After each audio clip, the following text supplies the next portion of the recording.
各位网友，大家好，今天是2021年6月14号，星期一，欢迎大家参加王健每日观察直播1的节目。我们今天的主题就是广东台山核电站发生核泄漏事故啊，这件事情有多大？我们来讲一讲。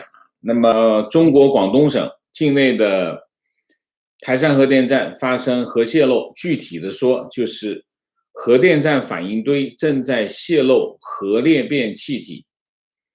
那么外界现在正在讨论的一个议题是，武汉病毒研究所到底有没有泄露这个武汉肺炎病毒啊？这件事情外界都很关注。因为现在疫情导致了本世纪最大规模的疫情啊，那么外界都在要求开展第二次这个病毒溯源调查。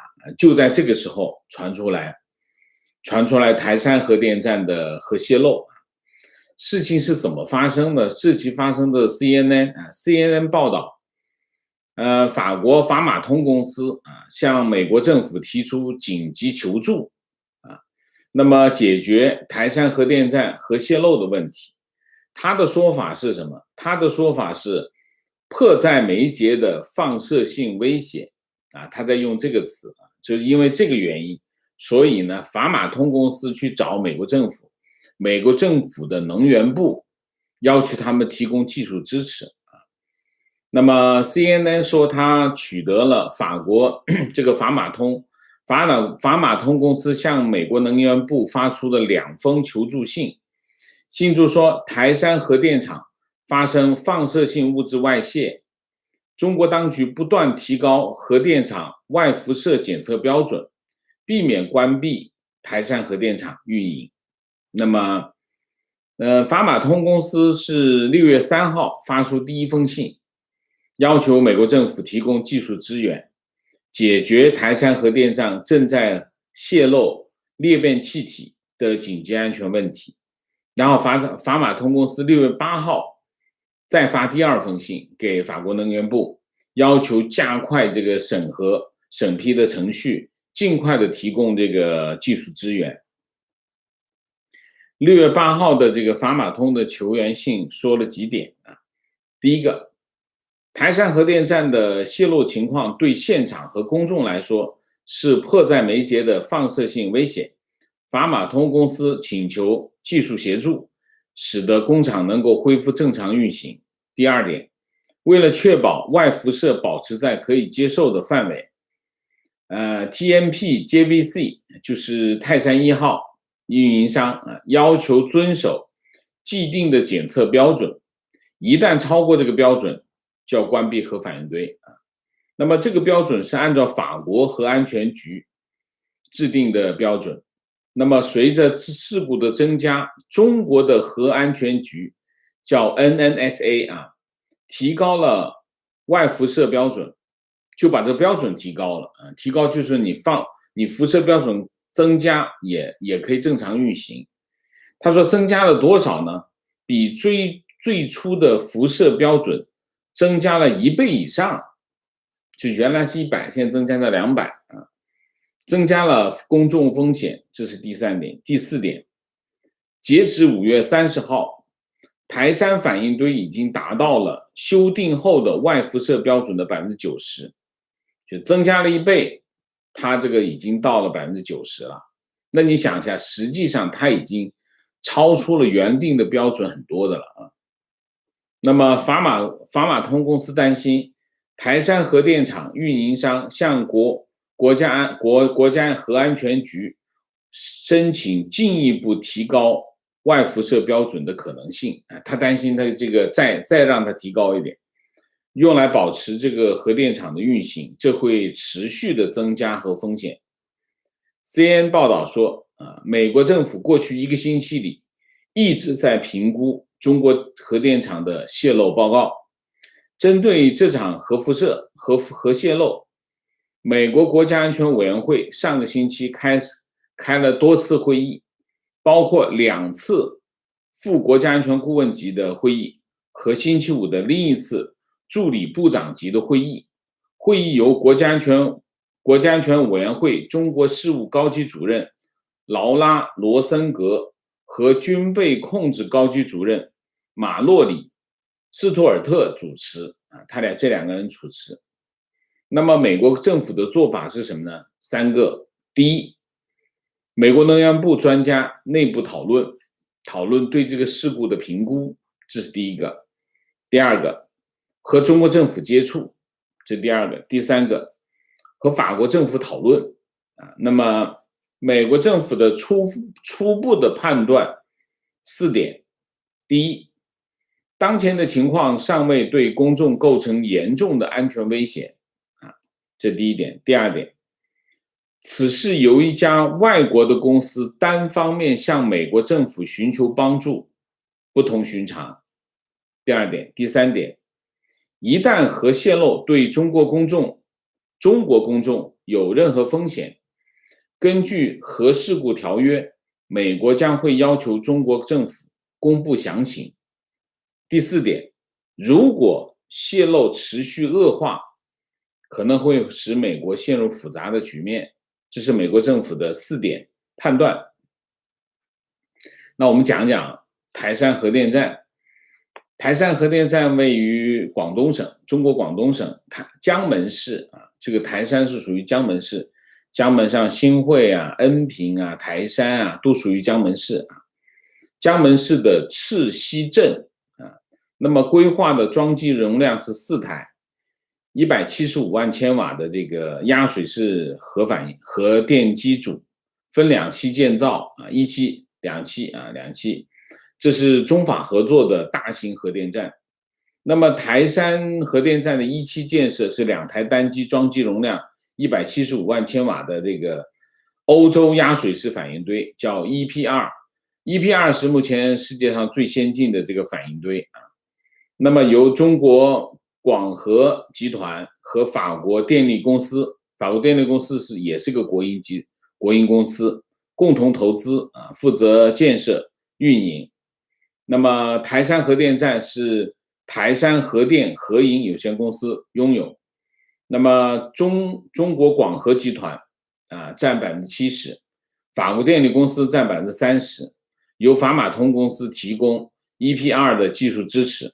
那么它是在2009年12月21号宣布开工建设，2010年10月22号、3号、4号机组这个初步研炭通过审核。2018年4月9号，国家核安全局正式颁发这个1号机组的首次装料批准书。那么4月10号，1号机组开始装料。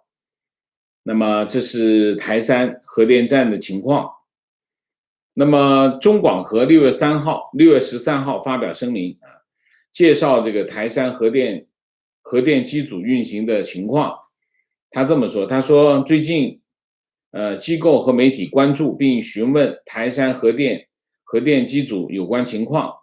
台山核电站2台机组的最新状况如下：台山核电站建设2台EP2欧洲先进的压水式反应堆核电机组。1号机组2018年12月13号商业运行，2号机组2019年9月7号商业运行。商业运行就是它发电并网开始卖了就这个意思。那么1号机组进入第2个燃料循环，目前处于满功率运行状态核电站2号机组已按计划完成大修，2021年6月10号并网成功。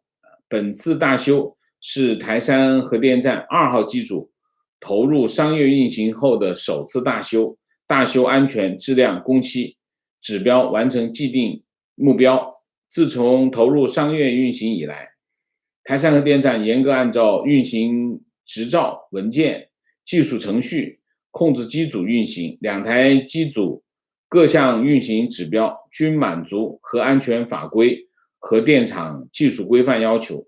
目前连续监测环境数据显示，台山核电站及周围环境指标正常。整个的声明是这样子那么实际情况怎样呢？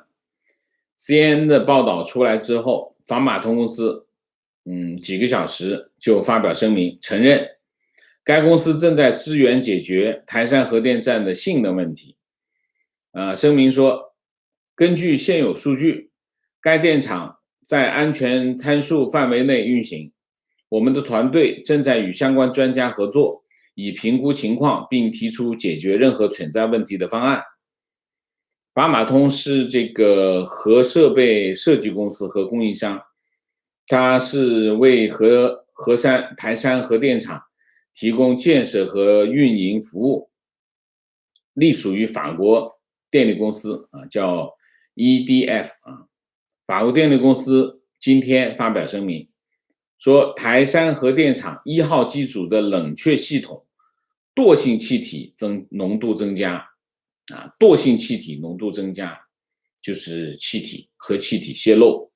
某些惰性气体包括氩、氦、氖等化学惰性元素的存在是一种已知现象已知现象就是其他也会存在这种情况。之前也已经有过研究，并将情况列入反应堆的操作程序中。公司表示，已经要求发电厂董事局召开临时会议，让管理层提交所有数据，并做出必要的决定。这是一个就是法国电力公司就 EDF 的声明。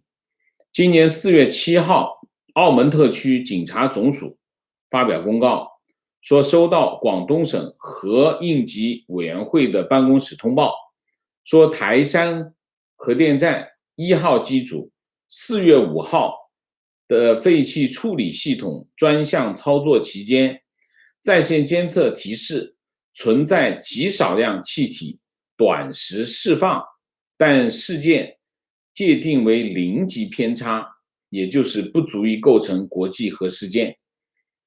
那么但是有没有公布？没有公布，他只是跟澳门特区警察总署通报了一下。然后美国国务院官员说，美国国务院的确是收到了6月8号的信件，并开始与机构之间合作伙伴和法国政府接触。美国国务院官员说，在48到72小时之内，美国政府与法国官员和美国能源部的技术专家进行了反复接触，并指出这阵子的活动是由于6月8号的信。这是国务院实际上是证实了 CNN 的报道。那么美国退休的核科学家 Rofer 在分析这件事情怎么说他说，第一个，他说气体泄漏背后有可能有更大的问题，为什么呢？如果确实有气体泄漏，表明什么呢？表明核反应堆的安全壳打破了，你破了壳子，气体才会跑出来，说明燃料元件可能被打破。那么这是一个非常严重的问题。如果真的发生这种情况，可能要关闭反应堆，然后对反应堆进行补充燃料，拆除燃料元件，更换的燃料元件。那么现在我们有一些证据证明这个台山核反应堆的一些情况。第一，2018年的6月，中国核安全局的官网说什么呢？说台山核电站1号机组的压力容器顶盖存在碳含量超标的问题，顶盖的安全检测方式仍然在研究当中，因为它在运行。那你要也检测它的顶盖，就必须边运行边检测。那么在找到所以目前是没有这种检测方式的。那么在找到有效的检测方法之前，压力容器顶盖会继续使用7年，到2025年4月。如果期限前仍然没有找到安全检测方式，就要更换顶盖。这是第一个。第二个，2020年4月，就去年4月，那个法国核电设备生产商叫 Areva 提交报告，承认过去51年大概有400件组件安全测试不当，就是它的安全测试的方式不对，他现在认为那个时候的测试方式不对。Areva 没有交代这400件的这个组件的具体的情况，但是他承认有50件在法国的核电厂正在使用，但是另外30件就没有交代。法国核安全局点名警告，说什么呢？说台山核电站这个台山核电站用了就是 Areva 的阿海法，叫阿海法压力容器可能存在相同的问题啊。那么台山核电站的2个机组采用的是法国研发的欧洲压水式反应堆 EPR 啊，是目前最先进的核电设备。那么用了这2个设备，一个是芬兰，一个是法国啊。那么中国是第3个建，最先建的是法国跟芬兰。那么但是法国的叫弗拉芒维尔电厂电站，他们在2015年发现就是这个顶盖叫反应堆压力容器顶盖验出碳含量超标，它的情况跟这个台山的情况是一样的，同样发生了同样的事情。就是说2015年其实这个法国的这个反应堆已经验出碳含量超标，那怎么办？因为碳含量超标就有可能破裂风险，于是呢他就宣布延迟投产。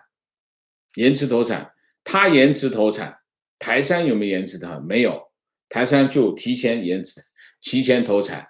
法国比他先干，法国还没有投产，他就已经投产了，他就完全不管先用的。这就是现在的这个台山核电站。所以台山核电站的锻造方式和这个法国弗拉芒维尔的这个电厂是一模一样，所以它也存在碳含量超标的问题。所以呢，国家核安全局在2018年4月份颁发这个首次装料批准书的时候，他知道这个盖子有问题啊，要求，所以呢，他就给他批准书，同时要求台山电厂尽快研发有效的再役检查方式。屁呀，怎么可能？他是个核电厂，他自己去研发这个再役检查方式，你疯了吧？这就是中国的做事的方式。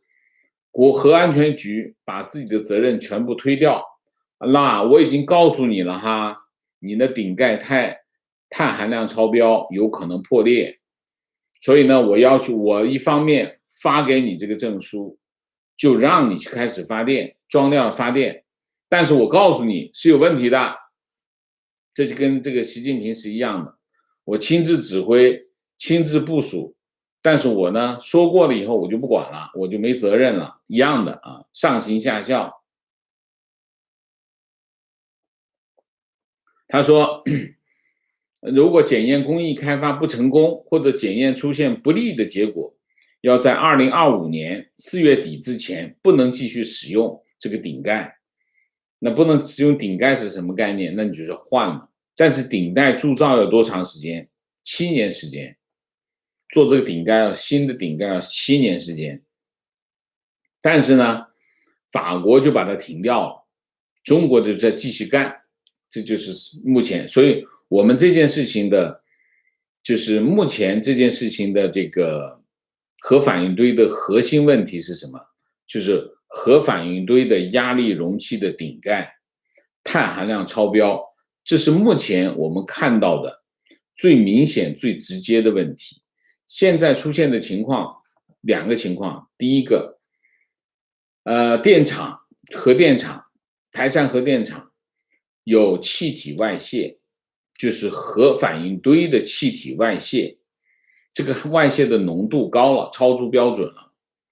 那为什么超出标准？因为中国核安全局提高了1倍的标准，在这个标准之下，这个台山核电厂的惰性气体的浓度仍然达到了90%，实际上超出原来的标准很多。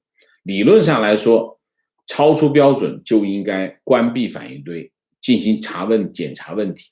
但是他把这个标准提高了，所以它仍然在运行。为什么法国这个叫法国这家公司叫法马通去找美国政府求助？原因是什么？原因是他发现中国核安全局不断的提高这个标准，提高标准为的是让台山核电厂继续运行，那么这个风险就很大。为什么？因为他没有去管上面的东西。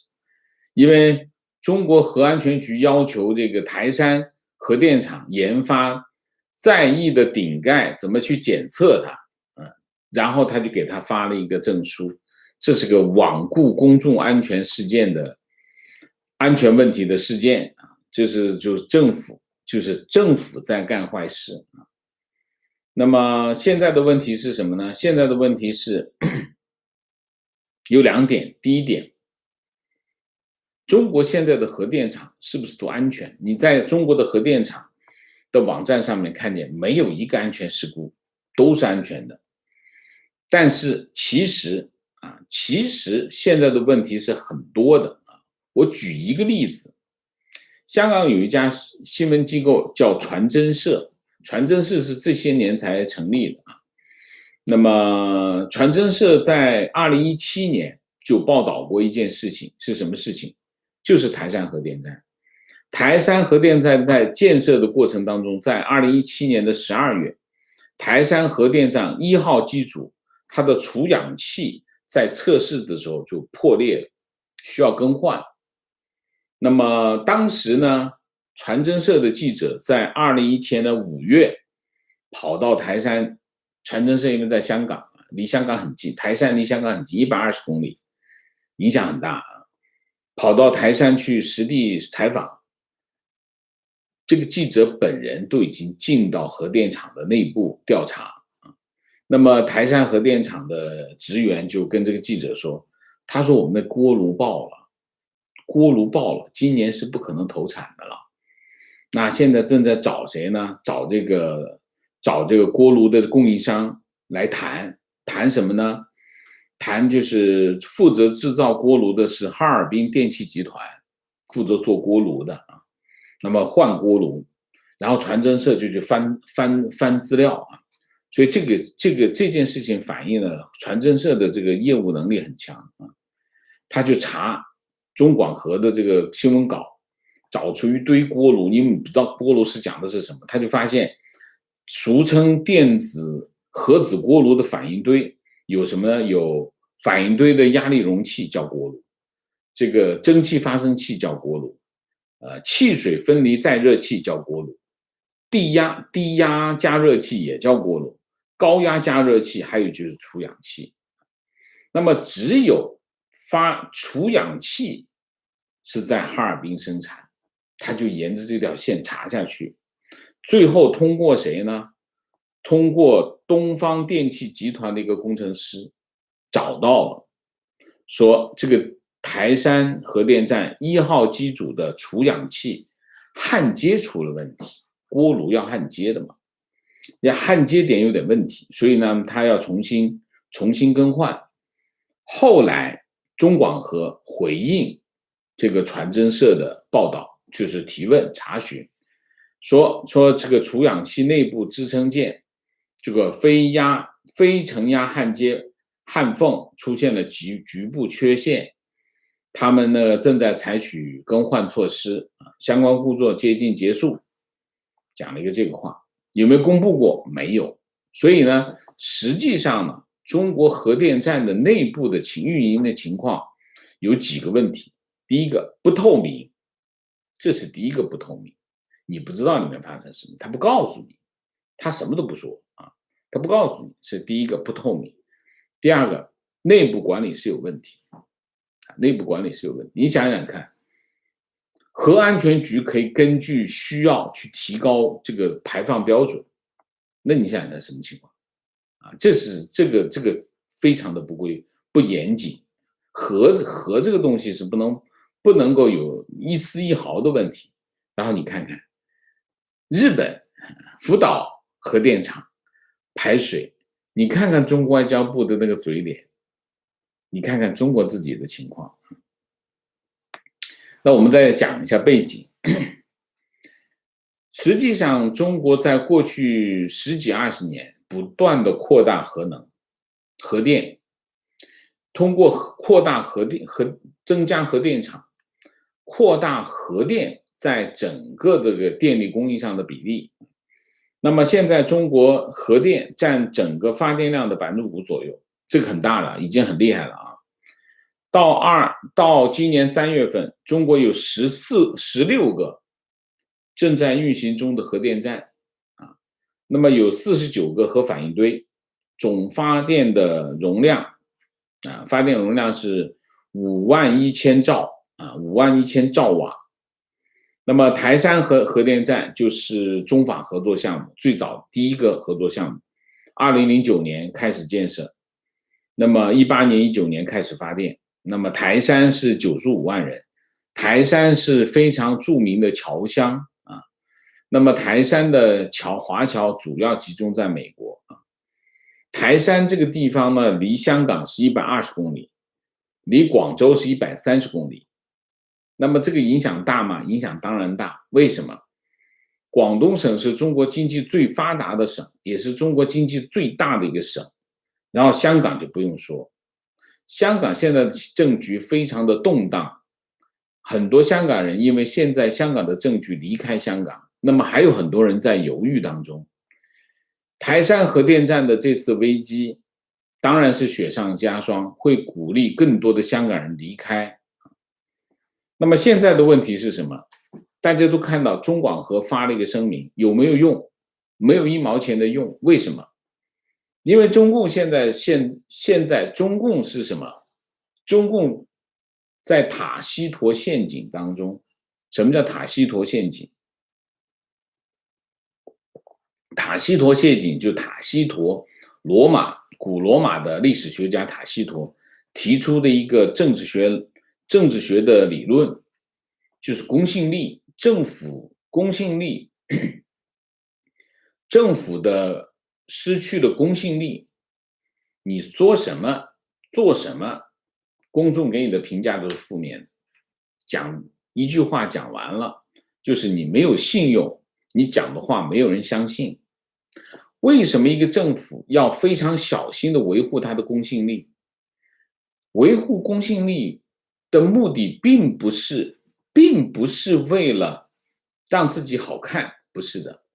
维护自己的公信力，就是在发生危机的时候，政府可以通过他的言论去解决危机问题。它其实是维持公信力，政府很麻烦的，政府不能说谎。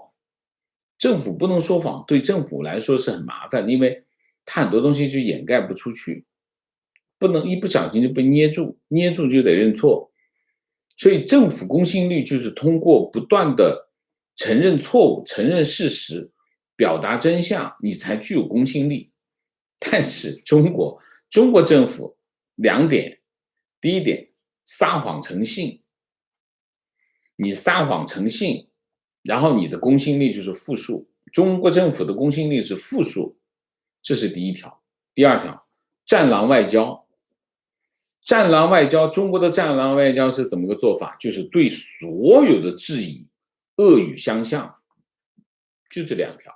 中国政府就这2个，一个撒谎成性，没有公信力；第二个，战狼外交，所有的质疑都恶语相向。你看看这个外交部的记者会，你看看那个这些新闻发言人，那碰见任何质疑，像疯狗一样的咬你，就是这样。所以在这场危机当中，中国政府是没有办法通过他的陈述、他的声明来解决外界对他的质疑，他是不可能达到。为什么？这就是塔西佗陷阱。现在的问题是什么？现在的问题，公众知道台山核电厂的真相吗？不知道。现在没有人知道它真相到底是什么。但是我们知道一些事实。第一个基本事实就是台山核电站出现了气体浓度过高的问题。气体浓度过高意味着内部有泄漏，就是核反应堆的出现了气体泄漏，这是第一个。第二个，台山核电上的核反应堆的压力容器顶盖，它的顶盖存在碳含量超标，法国同样的顶盖已经停工，延迟投产，防止出现核泄漏。他们正在用7年时间铸造一个新的顶盖。台山核电站比法国核电站建造的时间晚，但是它已经投产了。为什么？因为它根本没管它，直接就开始投产。中国核安全局在1号机组给他的投料核准书里面讲到了你这顶盖碳含量超标，有可能破裂，你要研究，要让他去研究，疯了这是。所以这3个是基本的事实。那么这3个基本事实会导致一个什么样的结果？它可能引发的风险是什么？没有人知道，目前是没有人知道。就算核专家来说，他只是一个判断，说当你出现气体泄漏，说明什么？说明你的壳子破了，你的安全壳破了。你的安全壳破了，就说明什么？说明你的燃料组件破裂。燃料组件破裂，理论上应该停止运行，去检查更换。这是美国这个核专家提出的看法，但是我们仍然没有办法判断这件事情到底有多大的公众风险，没有人知道啊。所以现在需要什么？第一，需要中国政府告诉公众真相，去现场提供所有的数据。第二个，美国政府既然收到了求援，就要把真相告诉大家。还有一个，法国政府必须提供所有的数据，因为它是合营方，它是有数据的，所以法国政府有道义上的责任，这3方都有责任，美国、中国、法国，好吧，这就是今天我们这件事情的所有的我们知道的部分。那么我们希望公众积极的给我们提供你们知道的情况，特别是广东省的一些情况。广东省今年是流年不利啊。第一，疫情爆发到现在，从5月21号到现在，已经整个广东省大半幅，广州跟佛山已经基本上属于封停状态。广州跟佛山是广东省的核心啊。珠三角讲的是什么？珠三角讲的就是广州到佛山这个核心。那么广东省经济会受到冲击啊，这是疫情还没有完呢，封的一半呢，跑出一个台山核电厂的泄漏。那么这件事情雪上加霜啊，广东省这个流年不利啊。我们希望这个中国政府、美国政府、法国政府好好的向人民交代，到底发生了什么，台山核电站到底发生了什么，所有的人都有权知道这件事情。为什么？大家知道切尔诺贝利是什么回事吗？啊，所以这件事情是跟所有人都有关的事情。好吧，那我们今天就把这个主题从头到尾讲了一遍。我们下面进入互动。进入互动之前，温馨提示，请大家点赞，请新来的网友订阅，请大家加入我们的会员，支持我们做更好的节目。那么进入互动之后，请大家不要聊天啊。那么4个情况、问题、观点、情绪啊。好，我们明线一下。郭潘塞，谢谢。Lin Takayama， 谢谢。Paul Leung， 谢谢。Thora 和，谢谢。林浩，谢谢。Daniel 江，谢谢。Helen， 谢谢。Jackie 平，谢谢。好，观点。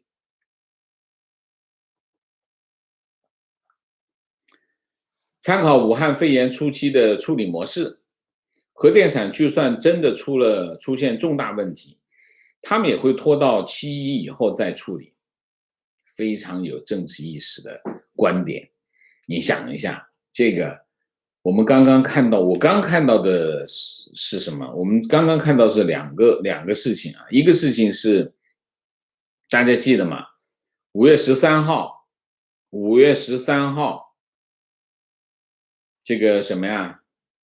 湖北省十堰市这个菜市场燃气爆炸啊，12人死亡，138人受伤，其中37人重伤啊。这个爆了一大爆，6月13号，它整个我们看现场，整个一条街都爆炸，死了12个人。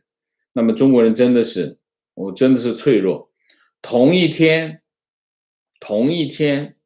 四川大邑县做什么？做这个一个榨菜厂，说是工人检修废水管的时候掉到废水池，2个人掉下去了，另外4个人去救他，结果一口气死了6个人。中国人真的是非常的脆弱啊！我不知道这些为什么废水池会死了生产榨菜，这个厂子有20年的历史啊。这就是现在中国的情况啊，真的是漠视情景啊，情绪没有一个约束的政府，对全人类是一种威胁。比如武汉肺炎、武汉病毒、台山核泄漏的同时发生，是否预示着一个强大的独裁国家就是全人类的威胁，更可能是全球生物生存的威胁？你这个结论是非常的震撼。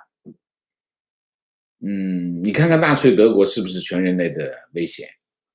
你看看苏联是不是全人类的威胁？啊，你想想这个联系起来，你就会得出结论啊。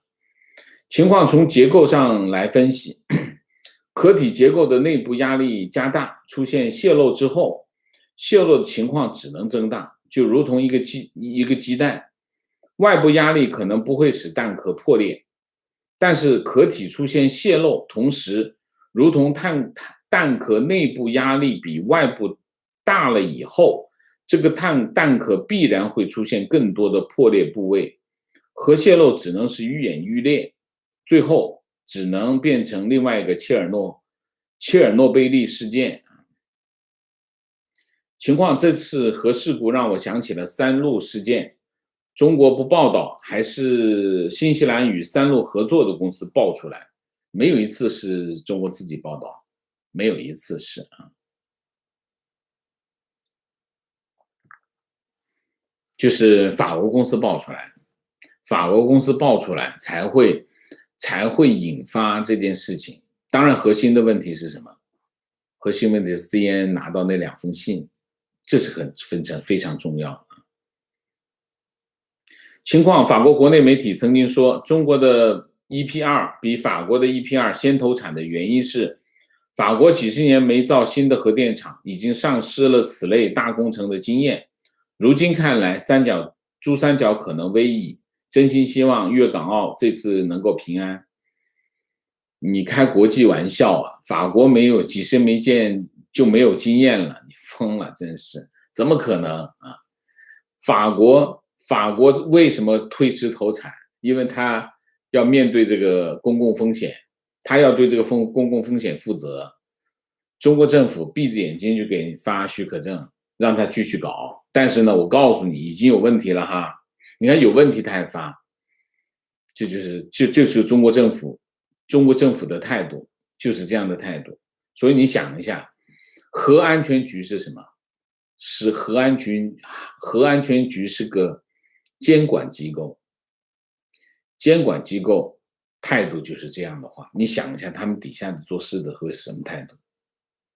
观点，前几年无意看到一份核电规划，我们广西有2座，分别是象州和防城，当时直接就呆了，万一发生核泄漏，全是向内陆吹的呀，柳州、南宁、桂林、河池、百色、梧州全得遭殃，往外吹就没事是吗？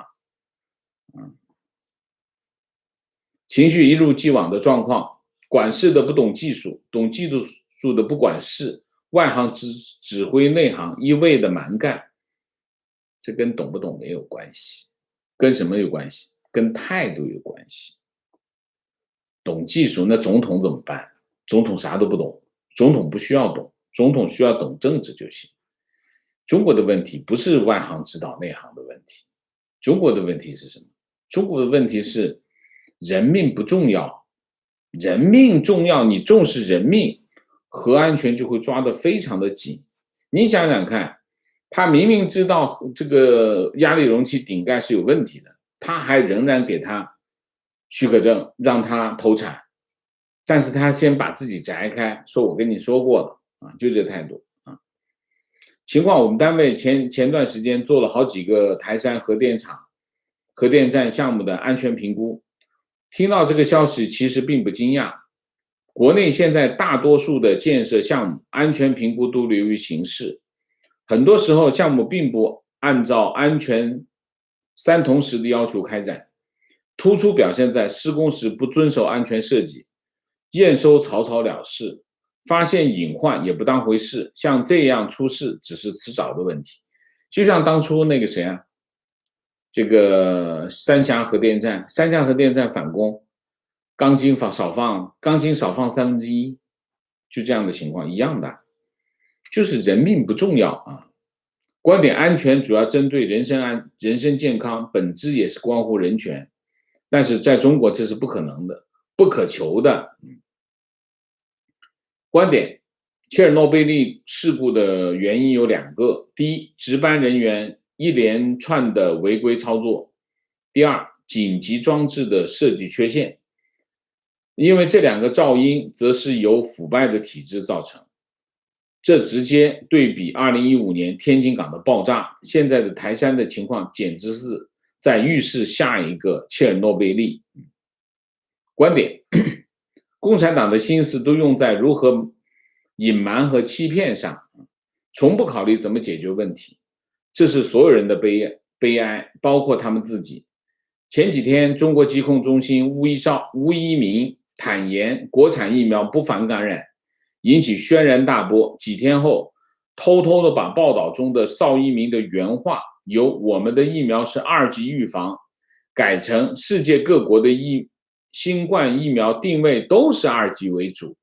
这个骗子啊！文章显示的编辑时间都没变，可见是直接由后台改的数据，双引号的原话都可以随便改。正如1984年中的真理部干的事情就是这样，但是没有用啊，我们已经报道啊。提问：请问王老师，泄露会有多大范围？坐标深圳，我不知道。深圳反正就在广州和香港之间嘛，对吧？香港是120公里，广州是130公里，深圳是125公里吧，大概。你想想什么情况啊？情况：十堰市燃气爆炸，已经有25人死亡。中国人反正就是这样，搞一场这个越野赛死21个人，燃气爆炸死25个人，然后这个叫什么？这个食品废水池可以死6个人，那你说说这个是什么情况？中国人真的是人真多啊！情况：中国政府隐瞒这些事情是必须的。去年乐山5通桥化工厂泄漏，全城出逃，政府怎么解释大家都不相信，因为整个城市弥漫着味道。那次泄漏不是第一次，也不是最后一次，每一次都被政府压下来。我在自己的公众号上写了一篇文章，记录当时我在乐山市感受的泄漏味道和身体反应，并发出质疑。后来有公安局的朋友告诉我，不能这样写，不能用民众思考这些问题，不能让他们去质疑。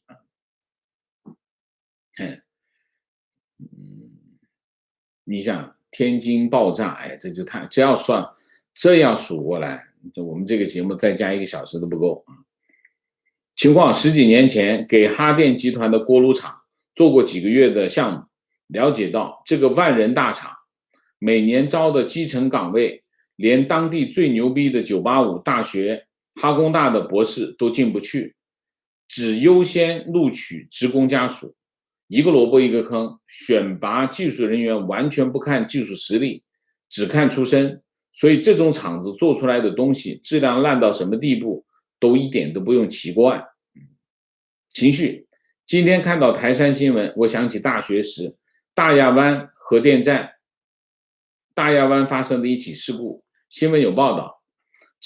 但是之后，我和一个在大亚湾工作的发小喝酒时，他说当时差点就是切尔诺贝利的翻版，因为人为操作失误，碳棒插入时歪了几毫米，再歪一点就插不进去，那样就可能引发爆炸啊，这就很可怕啊，这就是非常可怕的事情。所以，台山核电站它到底会引发到什么地步，我现在不知道啊。但是有2点我知道，第一点，中共的反应我知道，中共的反应就是动员所有的宣传机器，否认、掩盖、带节奏，叫什么？这个带节奏啊！我告诉你，从今天开始，我们这个台山核电站的这个事故，就是一个照妖镜，大家可以通过这个照妖镜去看看这个自媒体有哪些是中共的大外宣，你从这件事情上就能看出来啊，因为现在就到了关键时候了，这些大外宣就要用起来了，用这大外宣，这个时候大外宣不管身份的了，否则的话就白养了啊。观点在311在日本看着直播，被子被掀翻掉，直升飞机浇水，但是并没有什么害怕，只是轮流停电，有点热而已。真相是最重要的，非常重要。真相最重要，越是危机越需要真相。但以我的经验，越在这个时候，中共就越要隐瞒真相，这是中共的惯例，他一直都在做这件事情。这件事情他从来就没有停过，所以在这个问题上，请大家不要相信中共的媒体，他说的那些话全是假的啊。情绪、工程安全问题，世界哪儿都有，但政府需不需要对国民负责？媒体有没有新闻报道自由等，是文明与野蛮的区别。非常对，这说的非常到位啊。情况10眼的报道，10眼的爆炸，报道25人，让我想起了南京麦秆桥爆炸，报道死了10几个人。那么我同学住在附近，热心的参加救援，他看到的尸体都不止100具。救援完被下封口禁令，这就是中共做的。中共做这种事情，怎么说呢？非常熟练啊，非常熟练。好，那我明确一下，刘毅，谢谢，罗底，谢谢。好，我们今天的节目就到这里，感谢大家的参与，我们下个节目再见。再见之前，请大家点赞，请新来的网友订阅，请大家加入我们的会员，支持我们做更好的节目，做更好的自己。希望大家持续关注我们的频道，我会就这个议题持续的跟进相关的情况。好，我们节目就到这里，感谢大家参与，谢谢。情况这里还有个情况啊，不止中国政府，中国人做事其实很不拿安全当回事。以前我在某台资企业做石化工程，电力安全相关工程师，全世界各厂只有中国人很鲁莽的直接把安全系统关掉，越南跟印尼人都没那么自作主张。我们厂里的公安教育都是拿中国人各种很奇怪的操作，这个我们知道啊。好，我们今天节目就到这里，谢谢大家，谢谢。